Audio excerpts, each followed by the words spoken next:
You can be unique.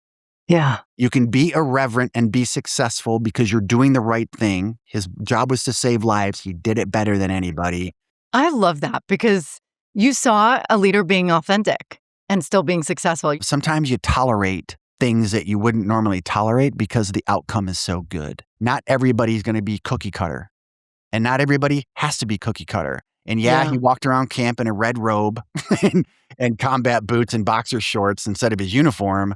But when he put his whites on to go operate, there was no one better, and he got serious in a hurry. I think the reason why people like this show is because so many people deep down wish that they were as brilliant as he is to get away with that bad of behavior.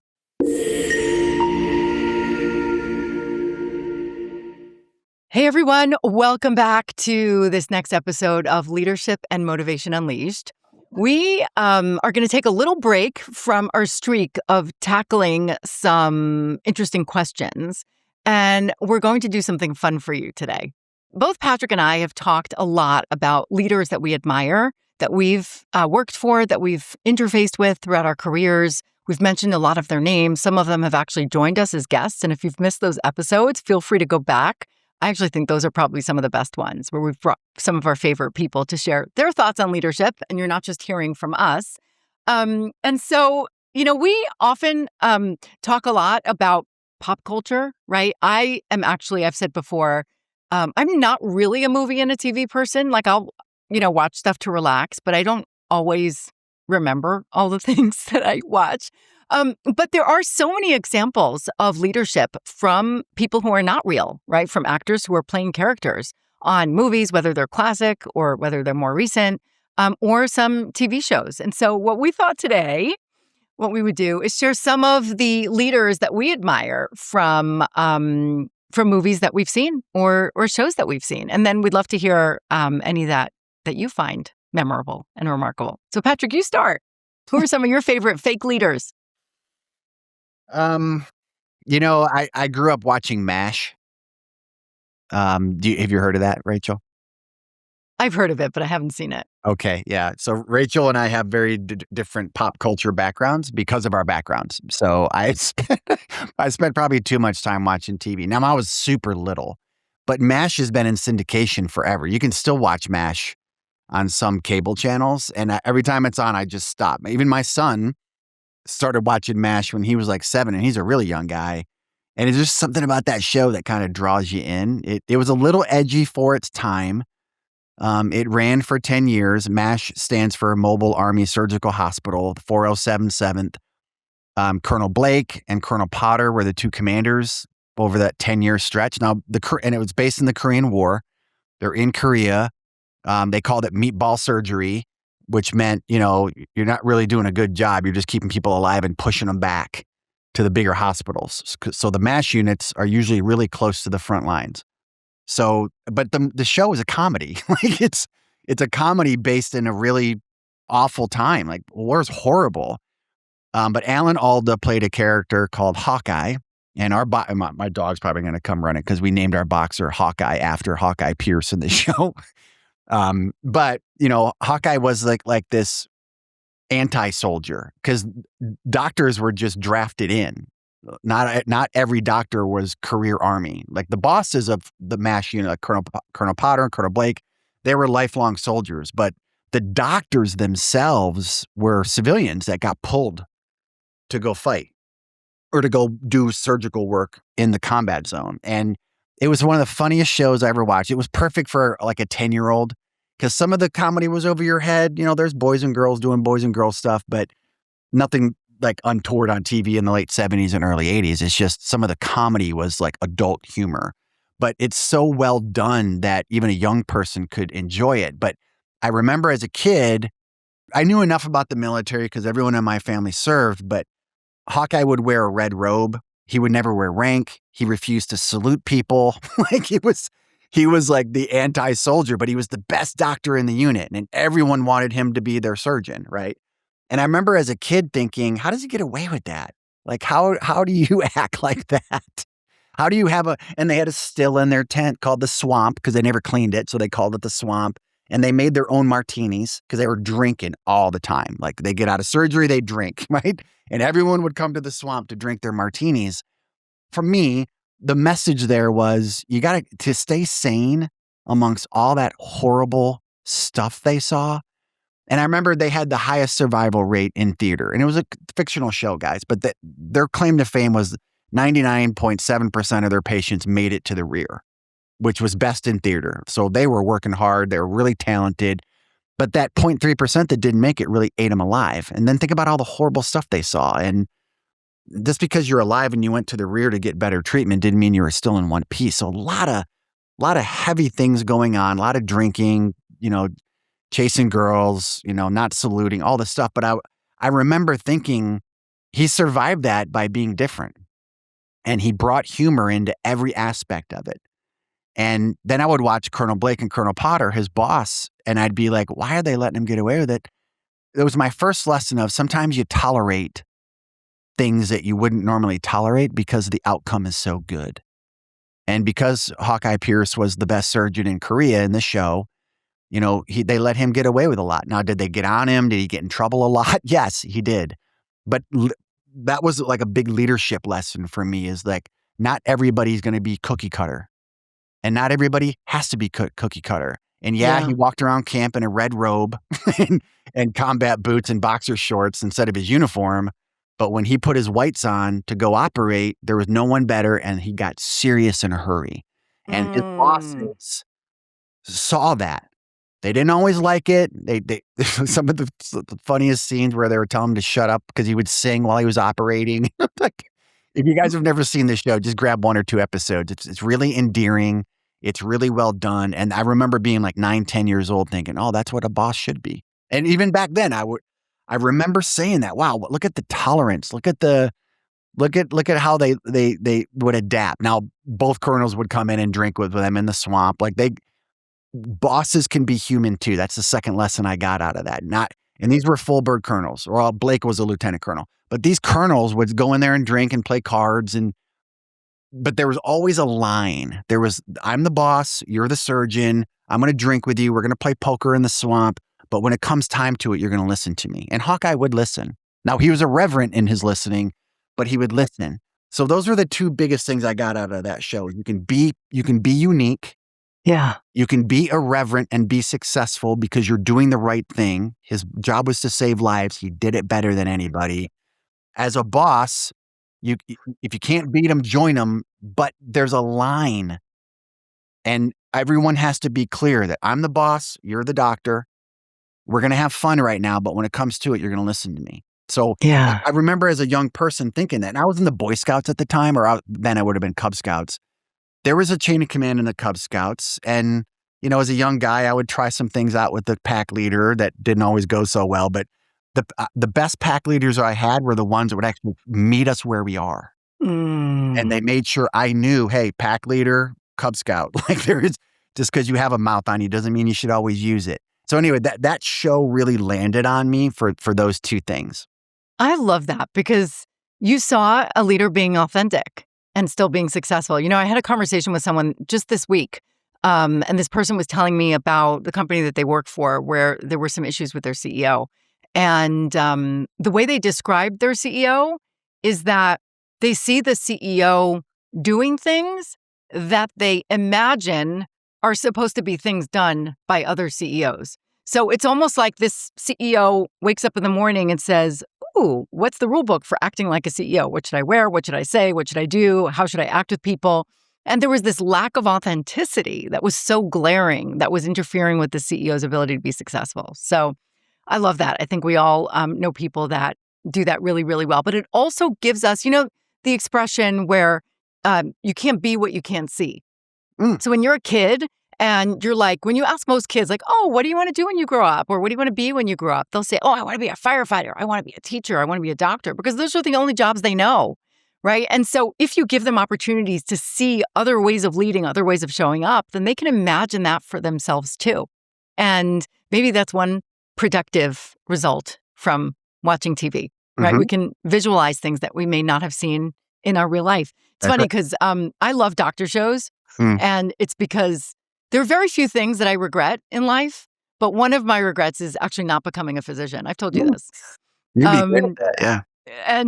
and so I just love watching these doctor shows. So I've seen a lot of them. And then one of them, actually, my husband loved watching House. Did you watch House? Mm. So Dr. House is a curmudgeon. I've seen the- clips of it on Yeah. So TikTok and X.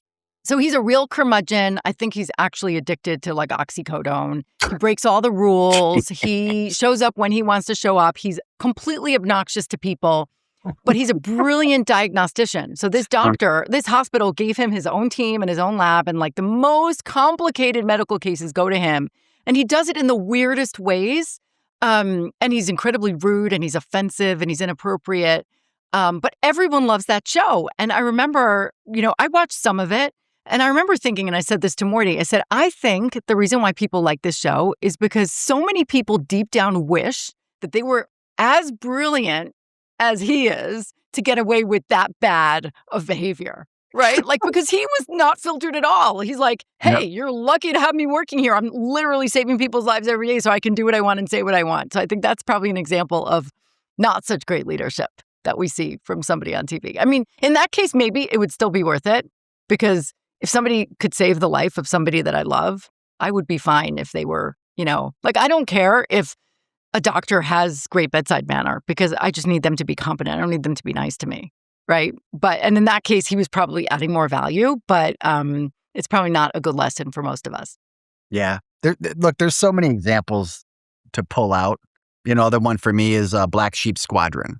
Another military themed show, but it was about VF-214, I think, was their unit identifier in World War II. And they flew one of the most beautiful airplanes that I've ever laid eyes on, the F-4U Corsair, made on Long Island, not far from where you're at.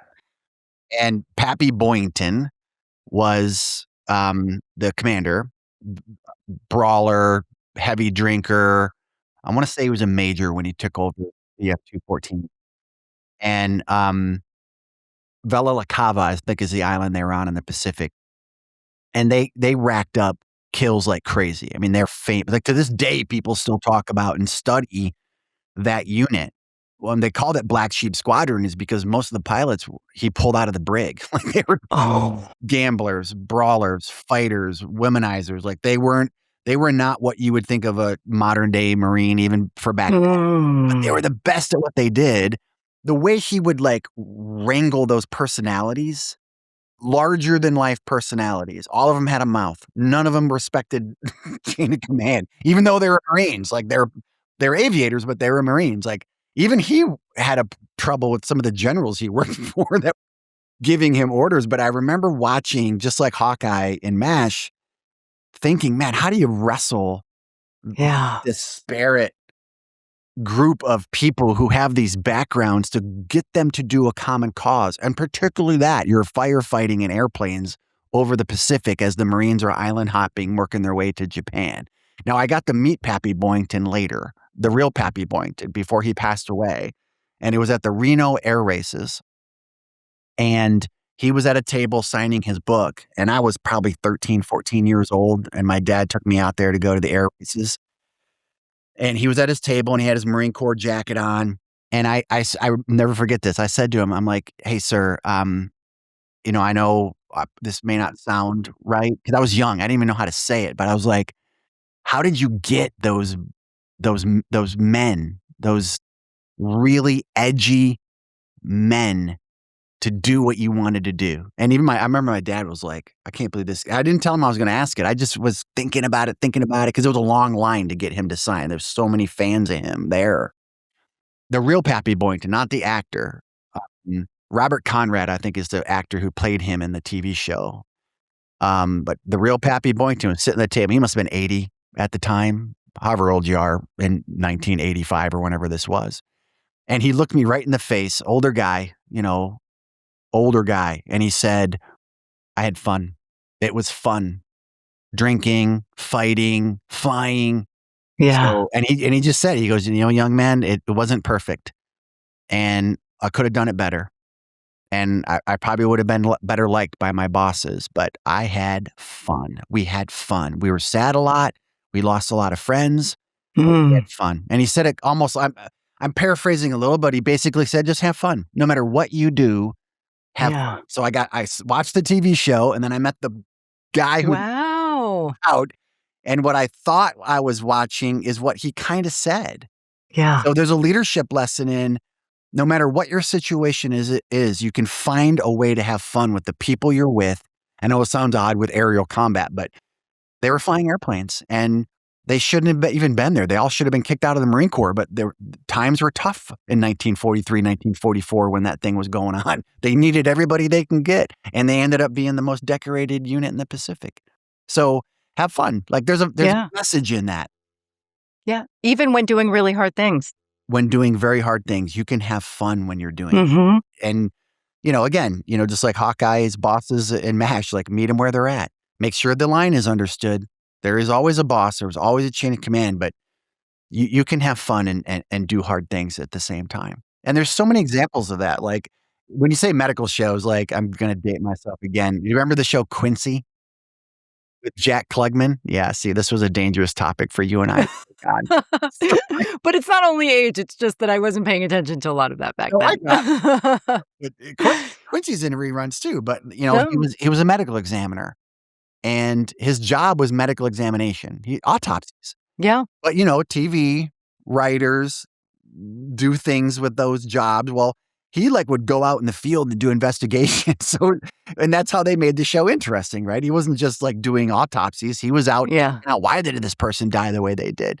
Mm-hmm. And that lesson for me on that one was, don't just do what the job says it is. Go out and make it more. Well, here I am again. Be curious. Like he was curious. And the detectives would yell at him all the time. Will you please get out of my crime scene? Yeah, but I actually know more about this than you do. And and it was a long running show.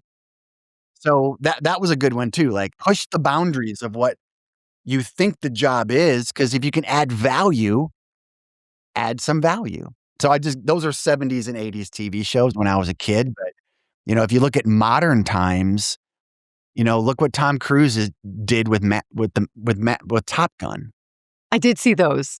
Yeah, I think that was 1985 when the first, or no, 86, 87 when the first one, 86, because they just did the 40-year anniversary. Right, the last one was just a couple years ago. That's right. Well, yeah.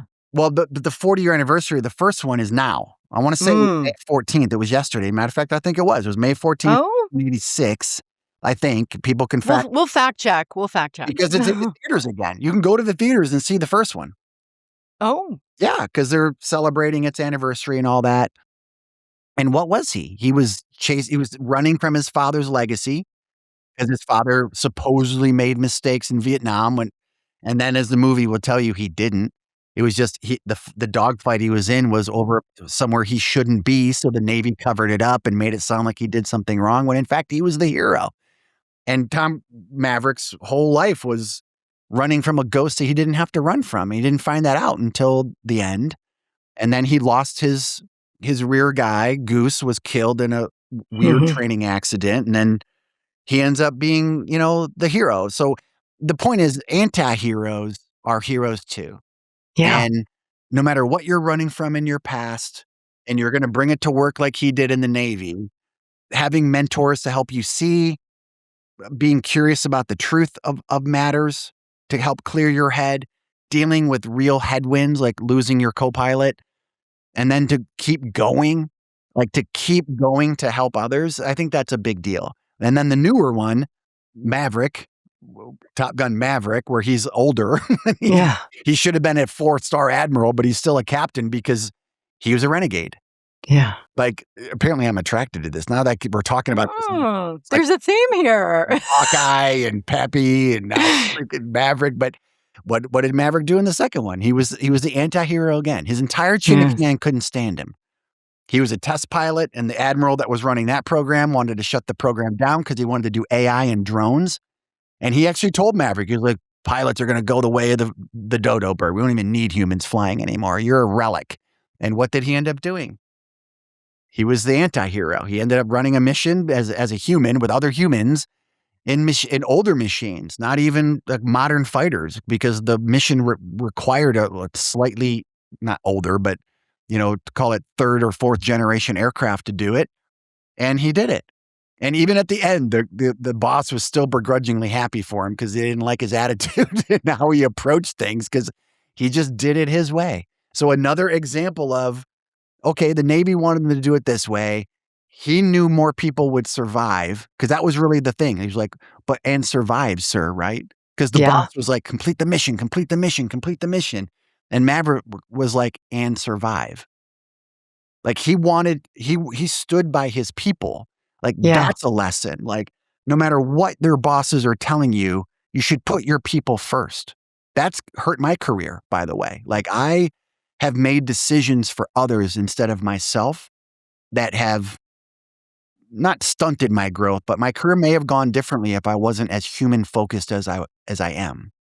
Period. And I think, the Tom Cruise movies were really a blinking light of you probably sleep better at night if you try to take care of others first. And so again, the reason this episode's even occurring is you do learn a lot from fiction. Yeah. Fiction is sometimes grounded in reality. They're broadcasting messages to you. I'm not doing tin hat stuff. I'm just saying Yeah. they're broadcasting messages to you. 20,000 Leagues Under the Sea, Captain Nemo. Like, when was that book written? Do you know? I don't. It was written well before submarines were even thought of. And somebody had an idea of an underwater spaceship. That's basically what it was. And then think about that. Think about the Yeah. people who were writing books about spacecraft and aliens in the 20s. What about Dick Tracy, where he was The talking watch. his watch? Yeah. It's so funny. Yesterday, or where was I? I went and ran an errand for Lisa last night, and there was a kid. Oh, I went to get barbecue for dinner, and sitting in front of the barbecue place, there was a kid talking to his buddy on his phone because he went. Oh, that's so. He was on a scooter, electric scooter, not pedal. Yeah. And his buddies went to another barbecue place. He went to the wrong one, and he's on his Apple Watch talking. On his watch. Yeah. And what was Dick Tracy's? The 20s? Like, so it's not just leadership lessons. It's almost like they're broadcasting what the potential is. Do you know why? Because it sparks imagination and people are like, oh, just like I can be that kind of leader, I can also invent that. Well, we're going to have to make sure we put a spoiler alert at the front of this episode just in case people haven't seen Top Gun because you gave it all away. I'm sure most people have seen it that wanted. I'm sure. Okay, I have one more. Have you seen the show Madam Secretary? Mm-mm. Oh, yes. Yes, I have. Yeah, Taya Leone plays the star, who is the Secretary of State. And I love that show for a couple of reasons. She is a really interesting character. So, her character started her career in the CIA, where her boss, who was now the president, was her superior. And they worked together during the most difficult times, and they established really good rapport and trust. And anyway, when her boss became the president of the United States, he asked her to become the Secretary of State. She was a professor. She had, gone out to, her dream of living on a horse farm in Virginia. And so she actually came back to Washington and took on that role. And the way they portray her in that position really just, and that show went on for a while. And then, she ended up really elevating her career, and her husband kind of went along with it. He was a senior military officer, and then he became a professor at a war college. And so you see the family dynamics because her kids were in high school, how they were impacted by her job. You see the dynamics with her and her husband and how his life was impacted because of her new role. But the part that really stood out to me was the way she approached her work, right? So as the Secretary of State, you're the most senior diplomat. You're in all kinds of tricky situations. There's all kinds of power grabs around you because it's Washington, and there's other countries and other cultures. The way she solved problems was by being the smartest person in the room, but in a very sort of unassuming way. She didn't take herself too seriously, but also still established herself as befitting of her role. And I felt it was a very different way that very powerful people are portrayed on TV. And I remember thinking like, oh, that's such an interesting way. Like there was an issue where somebody was trying to undermine her with the president, and they knew that she had a personal relationship with the president. And she had to decide whether she kind of just barged into the office and said, no, I know how to do this, or whether she should. Very often what she did was she used her smarts and her connections to find kind of a back route where people realize afterwards like, okay, so you engineered that, or that's how that came about. and not kind of, barge through like other people would without similar success. So what did you learn from that? That there's lots of different ways of getting the job done. And, I think some people would look at it and say, oh, that's not for me. That's not my style. And that's totally fine. But I appreciated that, but I also appreciated it being highlighted for all to see. Yeah, that's true. Yeah. We certainly watch different type of programming, don't we? I think so. One more. Did you see Ted Lasso? I love Ted Lasso. Right? New one's coming out next month, I think. Or is it really? Yeah, the third season where he's in Kansas City. Oh, so I loved it. And I rarely watch shows about sports. But I watch it, and it's funny because Morty's watching it now. Like, he missed it the first time and just kind of been like, what? Ted Lasso? Why would I watch a show about soccer? Believe. So Ted Lasso was so interesting for so many reasons. First of all, it shows someone who was really successful in his job as a football coach in the U.S. and then shows up in a different country in a different sport completely out of his comfort zone, which is really scary. Like, some people would not take that leap, right? I think he had a lot of stuff going on in his life, if I remember correctly. Yeah. But then what he does... Yeah. But then what he does is he does things that are really interesting. First of all, he's weird. And I think his weirdness is off-putting to some people. It's off-putting. Some people are like, huh? Yeah. But then also because he does things that you don't expect, people sort of are like, oh, okay. And they start thinking differently around him. He's really comfortable showing emotion and admitting that he doesn't know something, which you rarely see among people in positions of power, especially males in a position of power on TV shows. And I think what he does, I hope what he does, is he shows people and he shows other guys, hey, it's okay to be vulnerable. It's okay to show your emotions. It's okay not to always know something. I think that is really powerful. He also, he's like the embodiment of, I think I can. You know, the little engine that could, right? His whole thing with believe. Like, sometimes if you believe in yourself, it can actually lead to self-actualization. And some people don't necessarily see that in themselves. And so I think, and it's also really funny. What was the kid that would take the pictures? But did he call it an Ussie instead of a selfie? Yes. I love that one. Yeah. And then the guy that would call him a wanker by the red call box, like the trailer for the new season. And you should go see it. It's actually okay. I didn't see it. Yeah. Yeah. The blonde is in it. Rebecca, the black-haired. Well, she's in it, but the young blonde that had her own business and she dated. Kaylee or Casey. Yes, she's back in it. Oh, okay. The trailer I saw starts with him. He's back in London or wherever that town is, and that guy's there, and they see each other and they walk by, and he was like, "Oh, you're back, wanker." Oh, that's good.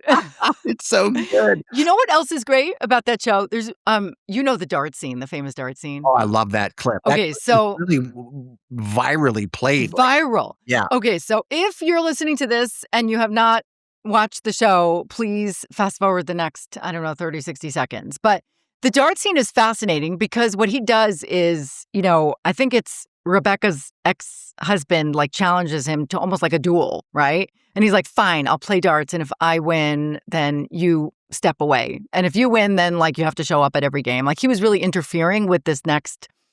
And what Ted did not disclose is that he's so great at darts. Nobody knew that he's ever played darts. And he showed up as kind of like, oh, I don't really know what I'm doing. He did not show all of his hand, right? I'm sure there's a poker reference. I don't remember what he said. People should be more curious. That's what he said after. But what happened is the guy, he's like, oh yeah, sure, I'll play. And because he didn't seem like this, oh yeah, I'm an expert at, darts, you should not try and beat me. He just sort of was like, let's see what happens. And so the guy was like, okay, I'll agree to your bet. And then apparently Ted was an expert dart player because he played with his dad every week. And he completely shocked everyone around him. And then I think he bought everyone drinks, everyone in the bar. I'll find that clip and send it to the producer. So yeah, we'll share it. But I think it's 4.5 minutes long. It's great. The speech. It is so great. And it's such a great leadership lesson. Where husband, who's not a nice guy with his new young girlfriend. Yeah, not at all. And so I think for a lot of people, their instinct is to show up and tell everyone what they know and tell everyone, oh, I'm an expert in this, I'm an expert in that. And sometimes it's better off just watch, and then it comes out at the right time in the right way. And sometimes it's better to catch people off guard. Yeah, here it is. It's funny because I was like just looking at some of the quotes while you were talking, and it's season 1, episode 8, The Diamond Dogs. Yeah. And he says, be curious, not judgmental. And he says it like 3 or 4 times because her ex-husband was looking down on him. Yes. And he was like, if you just would have asked me a few more questions, you would have found out I spent every Sunday in a bar with my dad playing darts. Yeah. And he hit all those points. I love playing darts, but man, that's a hard thing to do. There you go. Has anyone ever compared you to a character from a movie or TV show? Yes. Do you feel comfortable sharing that with our audience? No. No. Yes. Someone at US Bank compared me to Captain Kirk. Okay. Which I didn't know how to take at first. But did they explain? Years later. It was a little bit of a dig because I was all about, being in charge and being in command, but it was really about, putting myself out in situations that most people wouldn't put me up. Most people wouldn't put themselves in. And I just kind of did it naturally. I didn't do it to be a showboat or anything. I just said, screw it, let's just make the decision and go. And I think that person was a big Trekkie. So they had to think hard about it. They were just like, everyone kind of had a nickname from this guy. and that's why those situations need someone like you. Sure, right? In those moments, sure, yes. I mean, sometimes I'm a bull in a china shop, but sometimes it works. Yeah, no, I hear that. So people, ever compared about me? Yeah. Well, people have told me in recent years they've compared me to Wendy Rhodes from Billions. Oh, brilliant! Yeah. Hopefully, without all the indiscretions. I mean, she was quite straight laced, though. She was quite, and she has way better shoes than I do. But, I think her role was interesting because she was operating kind of like, I don't know, maintaining the barometric pressure of the organization that she was in and helping to kind of keep people on track, figure out some of the underlying issues that may have been causing some other serious, bigger problems. And I think she was looking at things that maybe other people weren't paying as much attention to. Who was his number 2? What's the guy's name? The guy with he had I'm so terrible. I have a terrible memory when it comes to watching this stuff. When I watch it, it's to relax, so I don't always retain and process the details. All those characters were so well done. Yes. I mean, look, it's an edgy show. I wouldn't call it PG. I got it. Mm-hmm. But I thought it was Billions was incredibly well written. But like most, it faded out towards the end. And right. I think they start trying too hard. Season 4, I think it went 6 seasons. I definitely watched all 6. I loved it. Oh, I think I got through maybe 3 or 4. But imagine if a lot of companies where they have to make high stakes decisions or people work under pressure, if they had somebody like her to kind of I've said be someone to talk to, be someone to listen to. Before you've done that for me. Like you are naturally built for that. Like you're not just HR. And I would have used the word equilibrium. Oh, that's a really good word. I think you said something. You called it something else that she was trying to do there, but I thought she was trying to bring equilibrium to madness. I like that. Which is a weird thing to say, right? Because how do you do that with madness? Because all that money. I mean, it was there was stuff with regards to research. There's so many funny episodes, like researching the chicken farm. Like there were so many crazy things that they were doing to try to get an edge on their investment decisions. And she was the center pole of the tent. Like there was no doubt about it. It wasn't, I almost want to call him Oz. He had a kind of a name like that, but it was the center character. Axe. It was the lawyer, like that was going after him, the Southern District of New York. Her husband. Yes. Yes. About madness. He was a creep. She had madness in the office and she was the brightest one in the room. Period. And that is you. So I get why people would say that. No doubt. Well, thank you. Yeah, of course. This was fun. Yeah. I like it. Yeah. Well, tell us, about some leaders that you've found notable, real or fake. If you've seen any villainous leaders, I think it's also really important to point out some things that make leaders really bad leaders? Like, what were some of the things that they were doing, or what are the character traits that really caused whatever toxicity or negative results? Sometimes it's obvious, but sometimes it's more subtle. Sure. So it helps us be able to recognize all things good and bad in the environments that we operate in. Yep. Let us know, guys. Be good out. Thank you so much. Bye, everyone. Bye.